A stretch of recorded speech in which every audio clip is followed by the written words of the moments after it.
lagi kita akan lanjutkan pengenalan dari yang kemarin.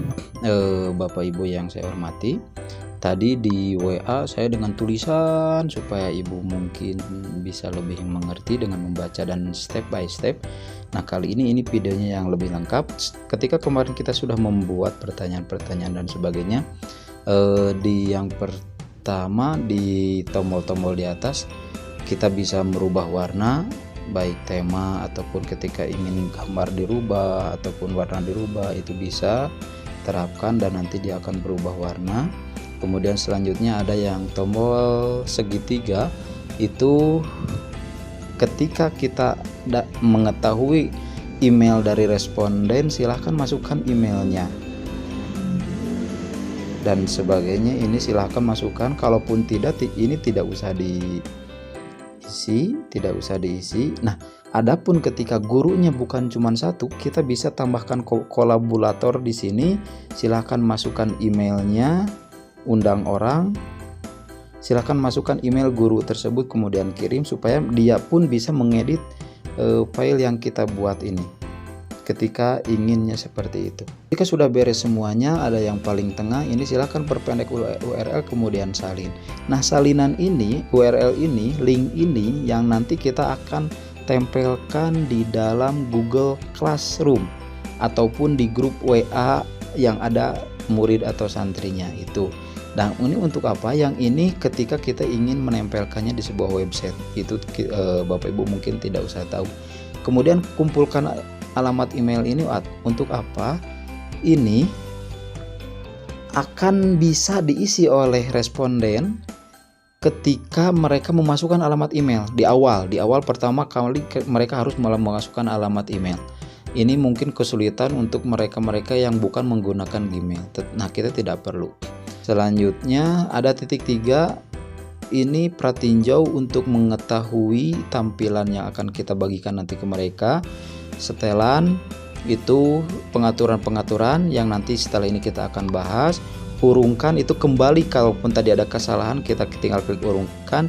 Bintangi supaya ketika diklik bintangi ini, file yang kita buat, formulir yang kita buat ini nantinya akan mudah untuk kita edit kembali. Kemudian buat salinan, ketika pengaturannya sudah enak, tampilannya sudah enak, Bapak Ibu tinggal buat salinan, nanti tinggal berubah saja pertanyaan-pertanyaan, pindahkan ke folder itu untuk memindahkan file ini, file Google formulir ini di dalam Google Drive-nya, pindahkan ke sampah dan sebagainya. Itu untuk yang lainnya. Kita buka setelan.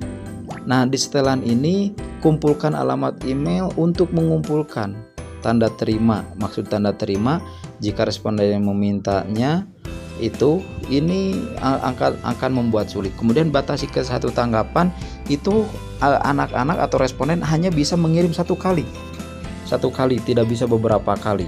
Jadi ini sebaiknya tidak. Edit setelah mengirimkan, ketika sudah dikirimkan oleh responden, mereka bisa mengedit ulang. Itu silahkan menyesuaikan. Lihat diagram ringkasan dan respon tag. Ini responden akan bisa melihat diagram siapa saja yang sudah mengirim, dan diagram-diagramnya itu bisa. Kemudian di menu selanjutnya presentasi. Ini ketika mencentang tampilkan status progres, mereka akan mengetahui progres yang sudah diperbuat. Atau selanjutnya untuk acak urutan pertanyaan, ini pertanyaan-pertanyaan antar responden, beda responden itu akan mengacak. Contoh yang asalnya nomor 1 jadi nomor 5, si A nomor 1, 2, 3, 4, 5, si B nomor 1 jadi nomor 5, nomor 2 jadi 1 dan sebagainya. Itu acak. Itu secara otomatis, kita tidak usah mengutak-atik, itu akan otomatis acak sendiri. Tampilkan link untuk menyerahkan tanggapan lain. Ini dicentang apabila kita akan menampilkan link yang lain selain formulir ini. Kemudian pesan konfirmasi, apabila sudah beres mereka mengerjakan, ini akan terkirim ke email mereka. Contoh, terima kasih, tugas saudara sudah kami terima dan sebagainya. Nah, itu nanti akan datang ke mereka. Kemudian untuk kuis, silahkan ini dipilih, diaktifkan supaya bisa menjadi kuis. Dan ketika kita membuat kuis ini, kita coba simpan dan kita akan lihat nanti pada di sini di contoh pertanyaan ada centang. Nah, ini poin. Jadi setiap satu pertanyaan bisa dibuat poin dan sebagainya. Kemudian pertanyaannya apa? Selesaikan dulu pertanyaannya. Pilihan ganda opsi 1, opsi 2, opsi 3 contoh. Kemudian ini, nah poinnya yang betul itu yang mana? Contoh yang B yang betul, yang ketika memilih B dia akan mendapat 2 poin dan sebagainya. Itu hari ini kita sekian dulu saja, mudah-mudahan bermanfaat. Nanti esok lusa kita akan bagaimana caranya si file yang telah kita buat ini dimasukkan ke Google Classroom. Terima kasih. Wassalamualaikum warahmatullahi wabarakatuh.